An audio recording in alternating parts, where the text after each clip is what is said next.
We are the biggest victims of terrorism ourselves. Yes. We want to get rid of this scourge from, as much as you want. Sure. Let's cooperate with each other. Let's not fight with each other.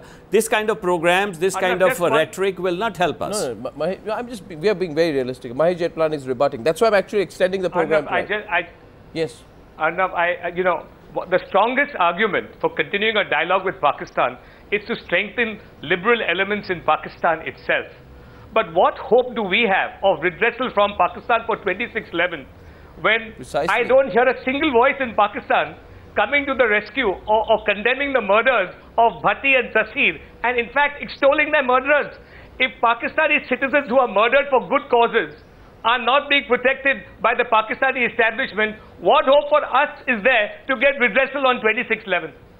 And had an Indian-backed group carried out this massacre on the streets of Lahore, then would it not have been extremely difficult for the Pakistani government to commit itself to cricket diplomacy? Sushant Sareen, yes. Or no, may I come in here? Yes, please. Mr. Tariq Azim says that everybody condemned 2611. The point is, everybody condemned the Bombay blast in 1993. And we all know where the perpetrators of those blasts are living, right? So these empty condemnations have absolutely no meaning. My only point is, frankly speaking, even if we finally have decided to resile from our principled position and start talks with Pakistan, then we should forsake this tamasha business, this spectacle for the crowds kind of a thing.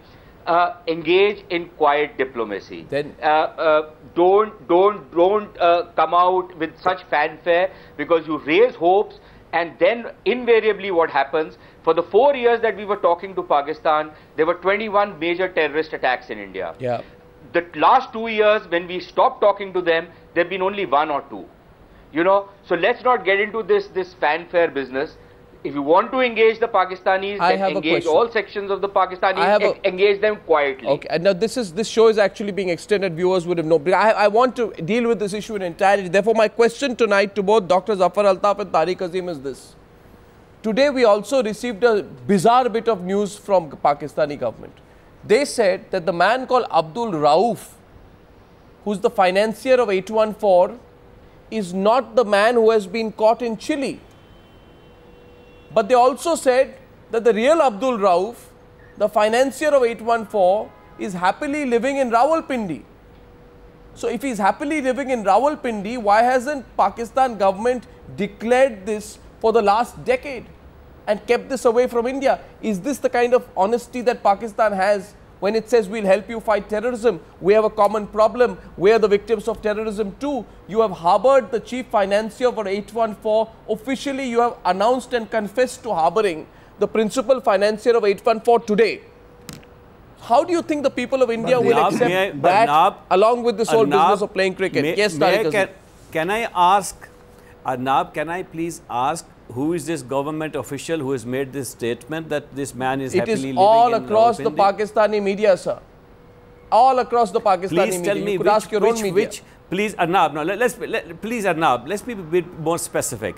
Which government official has said that he is happily living in Rawalpindi? It is all over please the give me the name of that Pakistani media, official. sir. It is an accepted Pakistan fact all over the media, Pakistani like media. any other, with due respect, Arnab, you know media, I know media. So then there are two possibilities. Media can write anything they want. So there are two possibilities. Do you take it as a... No, why I'm saying is, there are only two Abdul Raufs. One Abdul Rauf, you're saying, is not the guy who's there in Chile. But let me tell you, the guy in Chile originated, took a flight from Pakistan, has a passport which says that he was born in Bahawalpur, Pakistan. The other Abdul Rauf, who you say is fictitious, is a person who, as per the Pakistani media, has been living in Rawalpindi for the past many years quite happily. Either which way, one of them is the Abdul Rauf. I'm not saying, so my question to you is, you have either harbored... I am repeating... You have either harbored or... I am repeating what... A hijacked financier in your own country. Foreign Minister has said. Now I'm repeating what your own Foreign Minister, Mr. Krishna, said today, that let us wait, let us see who this person is, what is his real identity before we take this matter any further. No, but we do not know who this gentleman is, whether he's a man that you are officials are telling the Pakistani media that the real Abdul Rauf is living in Rawalpindi.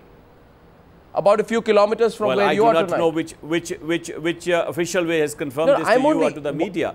I have also read Pakistan media report. There is a report today. No, because you see, this feel-good factor of cricket will work if these kind of things don't happen. Otherwise, Indians will feel cheated. Certainly. One day they'll see a great cricket match, and the other day they'll see news like this. You understand where I'm coming from? I agree with you. We all wish that these people will go away. We wish we could do away with this kind of terrorism. Like I said, let me repeat again. We are the biggest victim ourselves. You said yourself, in Lahore, in Karachi, in Rawalpindi, in Peshawar, every day we have got a Bombay all over again. Day after day we have got another Bombay. Who is doing it? Pakistan Army is doing it. Which is why Mr. Tariq Azim's party... These are the same terrorists. Which is why Mr. Tariq Azim's party participates in rallies organized by the Jamaat-ud-Dawa / Lashkar-e-Taiba. That is why, because they want to get rid of terrorism. You know, there is a height of being disingenuous, Mr. Tariq Azim. No, I'm sorry, our party has never ever gone and done anything to go along with these people. We have always condemned it wholeheartedly. I do it now. Pakistan government has done it, but you don't believe it. If I'm not mistaken, the Secretary General of your party, Mr. Mushahid Hussain, used to go to Muridke to pay obeisance to Mr. Hafiz Saeed some years back. And even now, during this rally which was organized on the blasphemy law by the Lashkar-e-Taiba, your people, your senior leadership was very much on the podium with the LET people. I know which rally you're talking about. This was organized by Jamaat-e-Islami. I don't know which faction of your party you're from. Yes. Yes. No, I'm saying Jamaat-e-Islami organized it. Almost everybody. Which is the party in whose cadre's house a whole lot of Al-Qaeda people have been caught. That is the Jamaat-e-Islami you're talking about, right? Jamaat-e-Islami, along with other religious parties, organized many rallies throughout Pakistan, and many political parties participated in it on this blasphemy law business. Yes, you're right in that respect. But this does not mean they condone in any shape or form terrorism that we are talking about. But you know, this is what the Lashkar-e-Taiba does. Do you classify it as terrorism or a freedom fight? No, Sushant, let's not. I don't want to get completely rhetorical, but the fact is tonight, I'm sure it's being recognized by Dr. Altaf.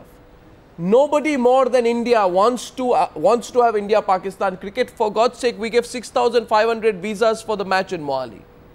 That's the kind of warmth and response the people of India showed. But you know, there is this genuine feeling that Pakistan hopes this will be a pleasing diversion from the real and core issues. Dr. Altaf, you're reading that sentiment tonight. Well, let me say something. Yes, please. I don't think intentions can be that easily determined. Number one, I can assure you that all those people who came back from Mohali, and I met a substantial number of those people, were all praised for the Indians. That's to their credit. That they were looked after, there was a lot of warmth, and there was a lot of accommodation that was carried out for the people who went from Pakistan. Now, Mohali, I am not aware of Mohali, I have never been there before. But I can assure you that if you look at cricket and if you look at menswear, you're looking at menswear in a different context altogether. Menswear in a social context means that everybody is guilty to whom you point a finger. Actually, menswear is not something like that easily determined in a court of law. In a court of law, they will determine your intentions from primary evidence and then secondary evidence. And if that evidence is available, unfortunately, please hear me out, if that evidence is not available, then what will happen is that opinions will get furthered and furthered, and it will go down the lane which will never be recovered. Please understand that this game will bring about a certain amount of happiness, certain amount of security. And would you not like to help us? Now, would you not like to help us in getting rid of some of the issues? No, surely people would. People would. I don't think we can conclude this on the News Hour tonight. We all love cricket. But cricket cannot be used as a diversion. That is the only fundamental point tonight. And on a day when we've received news of the kind all of India has seen today about 26/11, it's a little difficult to swallow that fact. But gentlemen, thank you for this extended debate on the News Hour tonight. I have genuinely enjoyed bringing all points of view tonight. And Dr. Tariq Azim, no quick conclusions. You know, we disagree, but at the end of it, at least we can come on a platform like this and have an honest discussion. And that's really important, that we sustain. This dialogue is significant. Let the people decide. Thank you, gentlemen. And thank you so much for being with me on the News Hour tonight. I'll see you tomorrow with all the big stories and the top debate. Good night and goodbye.